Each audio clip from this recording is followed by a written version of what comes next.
Bonjour et bienvenue sur la chaîne As de Pentacle. Donc aujourd'hui je vous retrouve pour une vidéo sur le piège abscon.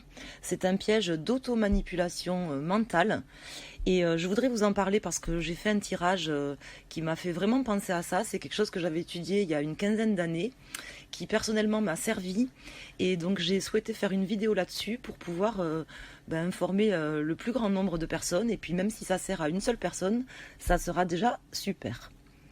Donc je vais vous parler du contexte déjà de ce piège. Donc qui est concerné ? Tout le monde est concerné par ce piège. Il n'y a pas de catégorie d'individus spécifiquement concernés. Ça peut concerner n'importe quelle personne, dans n'importe quelle catégorie socio-professionnelle, dans n'importe quelle catégorie sociale.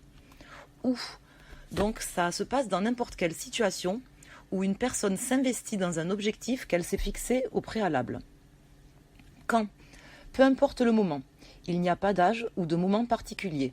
Cela peut arriver dans tous les domaines de votre vie, donc ça peut être au travail, ça peut être en amour, en amitié, dans la vie de tous les jours, en quelque sorte.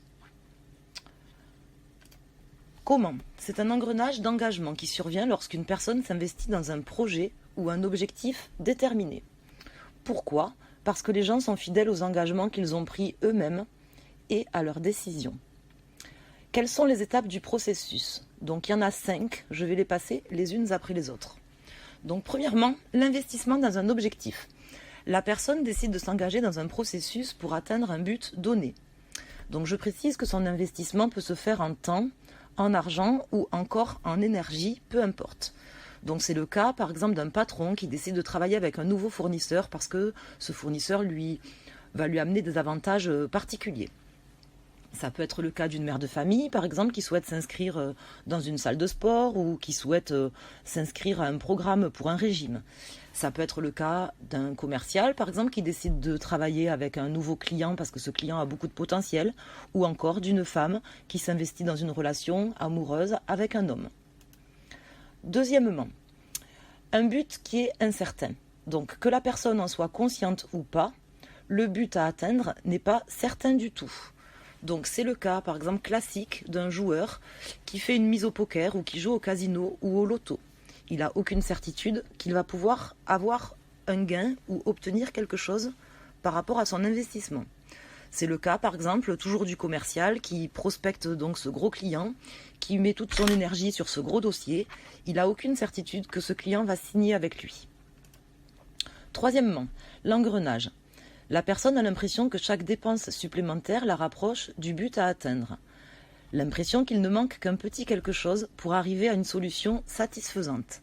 Donc par exemple, c'est le cas de la voiture, le cas classique de la voiture que vous avez fait réparer il y a 3 mois.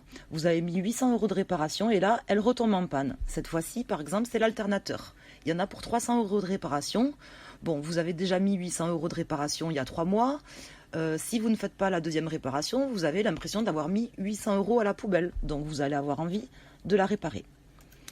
Quatrième étape, la décision, donc l'arrêt du processus. Le processus se poursuit sauf si la personne décide activement d'y mettre un terme. Donc là, ce qui est difficile quand on est pris dans ce piège abscon, qu'on est dans son projet, c'est déjà de reconnaître le piège abscon. Donc c'est un peu le but de cette vidéo, si vous êtes dedans, c'est de pouvoir déjà connaître le processus et reconnaître le fait que vous soyez dedans.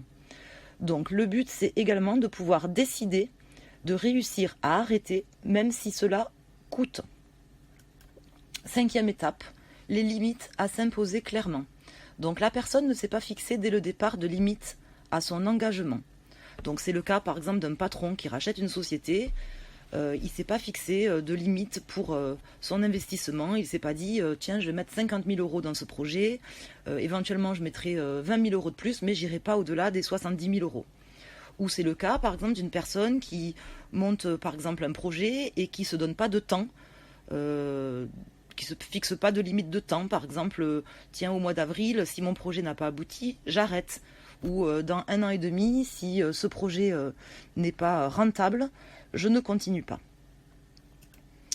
En résumé, donc les points à retenir par rapport à ce piège abscon. Donc premièrement, l'atteinte d'un but qui demande un investissement en temps, en argent ou en énergie.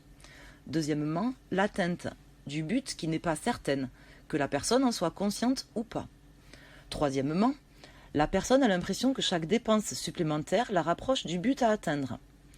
Quatrièmement, le processus se poursuit, sauf si la personne décide d'y mettre un terme activement. Cinquièmement, la personne ne s'est pas fixé de limite dès le départ. Quelle est la conduite à tenir? Donc, que faire en préventif? Déjà, déterminer un objectif clair dès le début en se fixant des limites à ne pas dépasser, et cela dès le départ.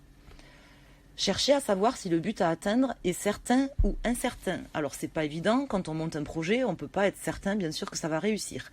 Mais on peut par exemple faire un plan prévisionnel, évaluer le pourcentage de réussite du projet.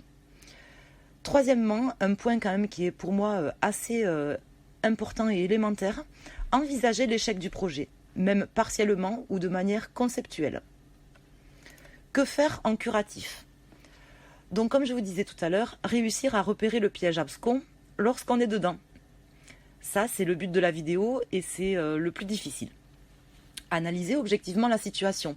Donc, si besoin, demander conseil auprès de quelqu'un d'extérieur. Se demander si la prochaine dépense en vaut vraiment la peine, est-ce que le jeu en vaut vraiment la chandelle? Donc prévoir des limites au prochain investissement. Donc toujours pareil, en temps, en énergie ou en argent. Être capable donc de prendre une décision, quitte à abandonner ou à faire demi-tour si besoin. À noter, donc des précisions que je voudrais vous dire avant de terminer cette vidéo. Donc cette vidéo n'a pas pour but de vous dire quoi faire ou ne pas quoi faire, mais de vous informer sur ce processus d'automanipulation qu'est le piège abscon. En aucun cas, je ne peux savoir si vous devez continuer ou arrêter le projet dans lequel vous vous êtes investi, mais vous, oui. Vous seul avez les commandes de votre vie en main et votre libre arbitre. Si vous vous reconnaissez dans cette vidéo et que cette vidéo vous parle, je vous invite simplement à vous poser des questions en tenant compte de ce processus d'automanipulation. Dites-moi en commentaire si cette vidéo vous parle, si vous la trouvez utile, si vous avez déjà été confronté à ce phénomène ou si vous connaissez quelqu'un qui est plongé dedans. Vos commentaires sont les bienvenus. La vidéo vous a plu?